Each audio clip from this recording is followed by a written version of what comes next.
সাবেক ভূমিমন্ত্রী সাইফুজ্জামান চৌধুরী জাবেদের লুটপাট ও বিদেশে পাচার করা অর্থের খোঁজে এবার ৩ সহযোগীকে ১০ দিনের রিমান্ডে নিয়েছে দুদক।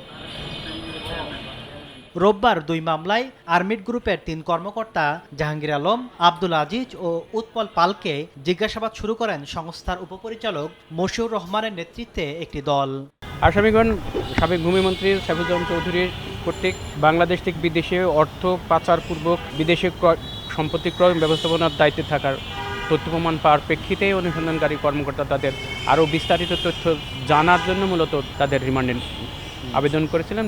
আন্তর্জাতিক ইসলামী বিশ্ববিদ্যালয় চট্টগ্রাম থেকে প্রায় ১৩ কোটি টাকা আত্মসাতের অভিযোগে চট্টগ্রাম ১৫ আসনের সাবেক এমপি ও বিশ্ববিদ্যালয়ের ট্রাস্টি বোর্ডের সাবেক চেয়ারম্যান আবু রেজা মোহাম্মদ নিজামুদ্দিন নদভী, সাবেক ভিসি আনোয়ারুল আজিম আরিফ সহ ১৬ শিক্ষক কর্মকর্তার বিরুদ্ধে মামলা করেছে দুদক।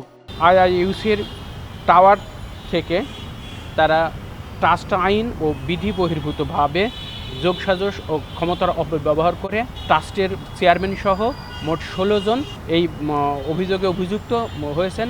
দুদকের রিমান্ডে থাকা ফারেস্ট লাইফ ইন্স্যুরেন্সের সাবেক চেয়ারম্যান নজরুল ইসলামের শাস্তি এবং গ্রাহকের ৪.৫ কোটি টাকা উদ্ধারের দাবিতে সেগুনবাগিচায় মানববন্ধন করেছেন আমানতকারী সহ সংশ্লিষ্টরা।